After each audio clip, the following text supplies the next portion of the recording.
اور دو اقوال، ایک قول جس پہ پوری امت کا اجماع ہے اور تمام محدثین نے نقل کیا ہے امام مالک سے رحمہ اللہ المتوفا 179 ہجری، وہ فرماتے تھے نبی صلی اللہ علیہ وسلم کی قبر مبارک کی طرف اشارہ کر کے کہ اس صاحب قبر کے علاوہ کوئی شخص ایسا نہیں ہے روئے زمین پر کہ جس کی کچھ نہ کچھ باتیں مردود نہ ہوں، صرف اس شخص کی ہر بات مقبول ہے، اس کے علاوہ ہر شخص کے ساتھ اختلاف کیا جا سکتا ہے، ہر شخص کے ساتھ۔ اور دوسرا دور حاضر میں بہت بڑے انٹلیکچوئل ایک پرسنالٹی، میں اس سے کئی معاملات میں اتفاق بھی کرتا ہوں اور اختلاف بھی رکھتا ہوں، لیکن حق بات کسی کی بھی ہو وہ قبول کر لی جائے۔ جاوید احمد غامدی صاحب کا وہ جملہ کہ علم کے میدان میں جذبات کی کوئی حیثیت نہیں ہوتی۔ علم میں آپ یہ نہیں کہیں گے کہ یار میرا دل نہیں مانتا، واللہ جب ہم لوگ بریلوی تھے نا تو ہمیں کوئی قل انما انا بشر مثلکم پڑھتا تھا تو ہمارا دل نہیں تھا آیت کی طرف مانتا، سیدھی سی بات ہے، ہماری ٹریننگ یہی ہوئی تھی۔ تو دل تو کسی کا نہیں مانتا، دل کے اوپر تو نہیں جانا آپ نے۔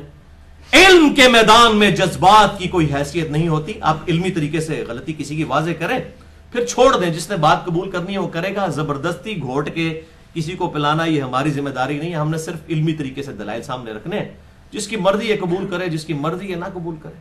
زبردستی کوئی کسی کو بھی حق گھوٹ کے نہیں، گھول کے نہیں پلا سکتا کسی کو۔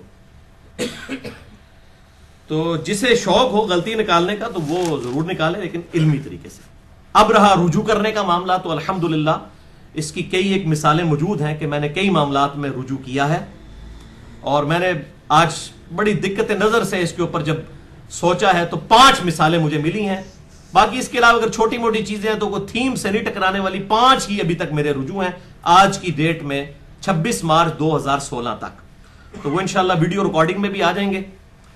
رجوع نمبر 1، مسئلہ نمبر 58 میں 14 دسمبر 2008 کو میں نے سنن دارمی کے حوالے سے ایک حدیث بیان کی تھی کہ سیدنا عمر فاروق رضی اللہ تعالیٰ عنہ نے تورات کے کچھ صفحے پکڑے ہوئے تھے، تو آپ صلی اللہ علیہ وسلم ناراض ہوئے، آپ کا چہرہ مبارک سرخ ہو گیا، اور آپ صلی اللہ علیہ وسلم نے سیدنا عمر کے ساتھ ناراضگی کا اظہار فرمایا، اور فرمایا کہ آج موسیٰ علیہ السلام بھی زندہ ہوتے تو بھی پیروی کرتے میری۔ یہ بات تو ٹھیک ہے، لیکن یہ تورات کے اوپر آپ صلی اللہ علیہ وسلم کا ناراض ہونا اور یہ پورا واقعہ یہ بالکل جعلی روایت ہے، اور الحمدللہ میں نے اس کے اوپر رجوع بھی ریکارڈ کروا دیا تھا۔ شیخ زبیر لزئی صاحب نے مشکات کی تحکیم کے دوران، مشکات میں انٹرنیشنل نمبر کے مطابق 194 نمبر حدیث یہی آئی ہے، سنن دارمی کے حوالے سے اس کے فٹ نوٹ پہ لکھ دیا ہے۔ اس میں مجالد راوی ہے، مشہور راوی ہے، پکا ضعیف ہے، اور اس کی جو مسند احمد کی جو سند ہے وہ بھی منقطع ہے، تو یہ بالکل جو ہے وہ جعلی روایت ہے۔ اور مسئلہ نمبر 121 میں 25 جولائی 2015 کو میں نے دلائل کے ساتھ کتاب و سنت کے رجوع ریکارڈ کروا دیا تھا کہ قرآن تو بار بار کہتا ہے یہ بات، فَأْتُوا بِالتَّوْرَاةِ، لاؤ تورات اور پڑھو اس کے اندر سے، تو قرآن تو کہہ رہا ہے تورات اور انجیل کے اندر بھی وہی حق موجود ہے، حالانکہ قرآن کے زمانے تک بھی وہ تحریف شدہ تھی، لیکن ایز فار ایز توحید از کنسرنڈ اللہ تعالیٰ نے تورات اور انجیل کو بھی محفوظ رکھا ہوا ہے۔ باقی چیزیں تبدیل ہوئی ہیں، عقیدہ توحید اس میں نہیں تبدیل ہوا، ورنہ آپ ان کو دعوت ہی نہیں دے سکتے۔ تو قرآن بار بار کہتا ہے ایتونی بکتاب من قبل ھذا او اثارۃ من علم ان کنتم صادقین، سورۃ الاحقاف کے پہلے رکوع میں۔ اے نبی صلی اللہ علیہ وسلم ان سے فرماؤ اگر تم سچے ہو اپنی بات میں تو اس کتاب کو نہیں مانتے، اس کتاب سے جو پہلی کتاب ہے وہ لے آؤ، اگر تم سچے ہو اس میں سے ہمارے ساتھ بات کرو، یا انبیاء کی وحی میں سے کوئی چیز چلتی آ رہی ہو۔ تو میں نے پورے دلائل کے ساتھ رد کیا تھا کہ یہ کتاب و سنت کی تھیم کے ہی بالکل خلاف ہے یہ والا واقعہ۔ باقی بات ٹھیک ہے کہ موسیٰ علیہ السلام کیا عیسیٰ علیہ السلام دنیا میں آئیں گے انشاءاللہ تو وہ آپ صلی اللہ علیہ وسلم کی سنت کے مطابق عمل کریں گے، لیکن روایت یہ جعلی ہے۔ رجوع نمبر 2، اسی مسئلہ نمبر 58 میں 14 دسمبر 2008 کو میں نے جامعہ ترمذی سے انٹرنیشنل نمبر کے مطابق 3095 نمبر روایت بیان کی تھی، سورۃ التوبہ کی آیت نمبر 31 کے کانٹیکسٹ میں، کہ عدی ابن حاتم رضی اللہ تعالیٰ عنہ نے نبی صلی اللہ علیہ وسلم سے پوچھا، یہ قرآن حکیم میں جو آیت ہے سورہ التوبہ آیت نمبر 31، اتخذوا احبارهم ورهبانهم اربابا من دون اللہ، یہود و نصارہ نے اپنے علماء اور اپنے بزرگوں کو اللہ کو چھوڑ کر اپنا رب مان لیا تھا، تو اس سے کیا مراد ہے؟ تو آپ صلی اللہ علیہ وسلم فرمایا کہ کیا تم اپنے علماء اور بزرگوں کی حلال کردہ چیز کو حلال اور حرام کردہ چیز کو حرام نہیں ٹھہرا لیتے تھے بغیر کتاب و سنت کے دلائل کے؟ تو انہوں نے کہا ایسا ہی تھا۔ تو یہ روایت بھی بالکل جعلی ہے، اور اس کی سپورٹ میں اس کی تھیم کو ہم صحیح مانتے ہیں، اور اس سے بہتر ہمارے پاس صحیح الاسناد احادیث اور قرآن حکیم سے آیات موجود ہے جو میں نے مسئلہ نمبر 71A میں ریکارڈ کروا دی تھی، اور اسی میں 16 فروری 2013 کو 71A مسئلے میں میرا اس روایت کے بارے میں رجوع بھی ریکارڈ تھا، اور امام ترمذی نے خود اس حدیث کو ضعیف ڈکلیئر کیا ہے. اس میں غطیف نام کا راوی ہے جو کہ پکا ضعیف راوی ہے، اور مسند احمد والا جو اس کا طریق ہے وہ بھی منقطع ہے. تو یہ بالکل جعلی روایت ہے، اور شیخ زبیر صاحب نے بھی جو ہے انوار الصحیفہ میں لکھ دیا یہ بالکل جعلی روایت ہے. رجوع نمبر 3، مسئلہ نمبر 41 میں 19 مئی 2012 کو میں نے نبی صلی اللہ علیہ وسلم کے ریفرنس سے ایک سنی سنائی بات بیان کر دی تھی. ظاہر ہے وہ سب میں مشہور ہے، ایون اہل حدیثوں نے بھی اپنی کتابوں میں لکھی ہیں جو محققین لوگ ہیں. باقی بریلوی دیوبندیوں کا تو اتنا شغف نہیں ہے اس طرح کا کہ جی نبی صلی اللہ علیہ وسلم سدرۃ المنتہا سے بھی آگے چلے گئے. تو یہ بالکل جعلی اور جھوٹی بات ہے، یہ کسی ضعیف حدیث میں بھی موجود نہیں ہے. بہت بڑا دعویٰ ہے، ضعیف حدیث میں بھی نہیں ہے کسی. صحیح حدیث تو چھوڑ دیں، بالکل یہ لوگوں کی منہ کی بات ہے. اور میں نے الحمدللہ واقعہ معراج پہ 3 لیکچرز ریکارڈ کروائے تھے. اس میں جو پہلا ہی لیکچر تھا مسئلہ نمبر 126A، 3 اکتوبر 2015 کو میں نے اپنا رجوع ریکارڈ کروا دیا تھا کہ نبی صلی اللہ علیہ وسلم سدرۃ المنتہا سے آگے نہیں گئے. وہیں پر آپ کی ملاقات اللہ تعالیٰ کے ساتھ ہوئی. ملاقات، دیدار والی بات الگ چیز ہے، وہ میں نے ریکارڈ کروا دی ہے. ملاقات کے لیے دیدار ہونا شرط نہیں ہے.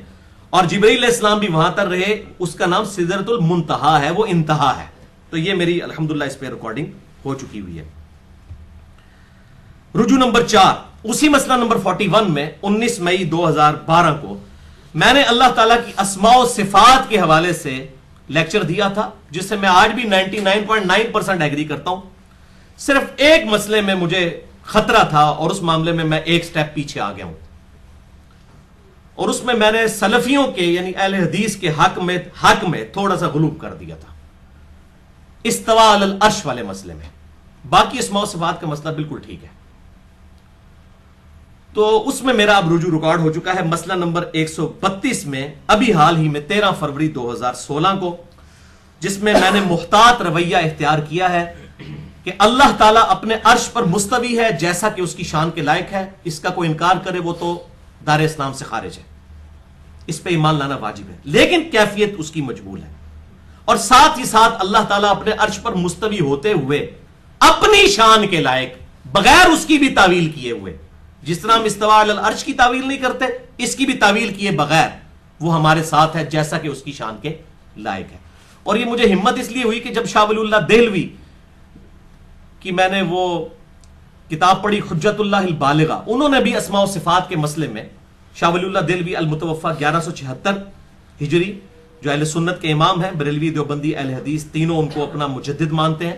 ان کی جو پرانی کتابیں انفاس العارفین اور باقی شرعیہ کتابیں، ان سے انہوں نے توبہ کر لی تھی. میں نے پورا لیکچر ان پہ ریکارڈ کروا دیا مسئلہ نمبر 113 شاہ ولی اللہ دہلوی پر. یہ حجت اللہ البالغہ ان کی زندگی کی آخری کتاب ہے، تقریباً 1500 صفحوں پر ہے، اردو ترجمے کے ساتھ شائع ہو چکی ہے، انہوں نے عربی میں لکھی تھی. تو اس میں انہوں نے لکھا ہے کہ اسماء و صفات کا مسئلہ جو ہے، میں آپ کو اگر ٹرانسلیٹ کروں تو یہ 24,000 وولٹ ہے، اس کو ہاتھ ڈالنے کی ضرورت ہی نہیں ہے. وہ کہتے ہیں آپ اس معاملے میں اللہ ہی کو تفویض کریں، اسی میں ہی عافیت ہے. اور دوسری ہمت کی ہے ہمارے پاکستان میں اہل حدیث مکتبہ فکر کے بہت بڑے عالم دین، میں ان کی پرسنلی بہت عزت کرتا ہوں، اگرچہ کئی معاملات میں مجھے اختلاف ہے، اور بہت انٹلیکچوئل پرسنالٹی ہیں، عرب سے پڑھ کے آئے ہوئے ہیں. اور انجینئرنگ یونیورسٹی لاہور جو دنیا کی چند بڑی یونیورسٹیز میں ہے، اس میں اسلامیات کے ڈپارٹمنٹ کے ہیڈ رہے ہیں، وہ ریٹائرڈ ہوئے ہیں. جماعت الدعوہ کے امیر حافظ سعید صاحب حافظہ اللہ، ان کی کتاب ہے عقیدہ و منہج کے نام سے، انہوں نے سیم یہی بات لکھی ہے. اب میں ان اہل حدیث علماء سے پوچھتا ہوں کہ حافظ سعید صاحب کو آپ اہل سنت سے خارج کریں نا اگر آپ کی جرت ہے تو. انہوں نے لکھا ہے کہ اللہ تعالیٰ اپنے عرش پر مستوی ہے جیسا کہ اس کی شان کے لائق ہے، اور وہ ہمارے ساتھ بھی ہے جیسا کہ اس کی شان کے لائق ہے. ہم اس تکلف میں نہیں پڑتے کہ اس کی مائیت ہمارے ساتھ کیسی ہے، ہم یہ اللہ ہی کو تفویض کرتے ہیں. یہ انہوں نے لکھا ہے، تکلف ہی نہیں کرتے. اب جنہوں نے تکلف کیا ہے ان کو تو وہ اچھا نہیں سمجھ رہے. اب میں یہ دیکھتا ہوں کہ یہ اب حق پرستی کا مظاہرہ کریں اور ان کے اوپر بھی فتویٰ لگا دیں کہ وہ اہل سنت سے خارج ہیں، کیونکہ فتوے کا ٹھیکہ تو ان لوگوں نے لیا ہوا نا. آٹے میں نمک جو لوگ ہیں جن کی شناخت ہی کوئی نہیں ہے، اور وہ لوگ ٹھیکہ لیتے ہیں. میں مولویوں کی بات کروں، تمام مکاتب فکر کی، کسی ایک کو نہیں میں ہٹ کر رہا. تو اس کی وجہ سے الحمدللہ مجھے ہمت بندی میری، اور میں پھر وہ کلپس دیکھتا ہوں، اس طرح فتوے لگا رہے ہوتے ہیں، اور وہ ایک کال بڑا پیش کر رہے ہوتے ہیں شرح عقیدہ طحاویہ سے.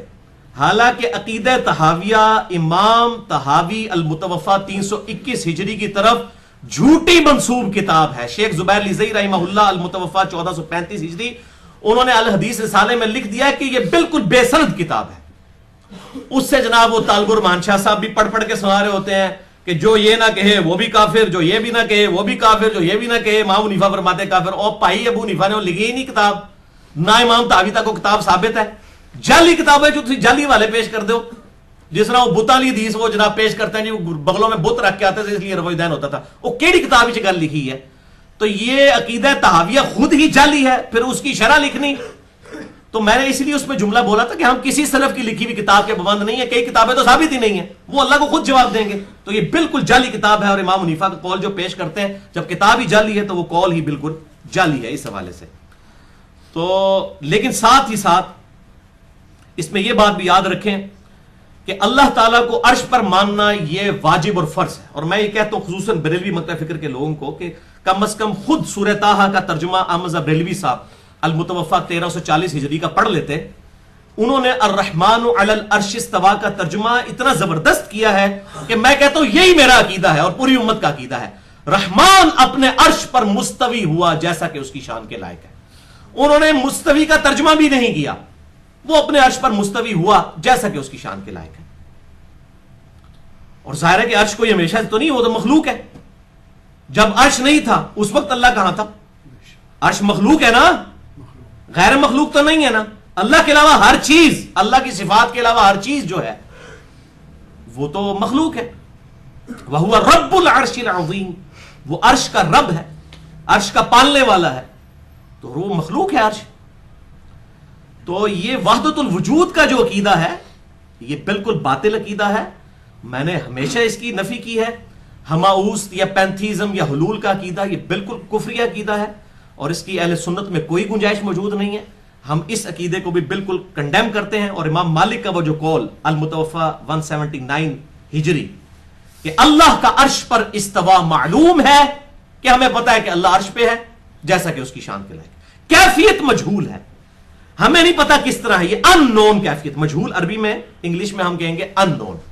اور سوال کرنا بدعت ہے. جو سوال کرے گا نا کس طرح ہے, بیٹھا ہوا ہے, کس طرح ہے, کتنا اوپر ہے, ساتھ لگا نعوذ باللہ من ذالک, اس کی تمثیل بیان ہی نہیں ہو سکتی.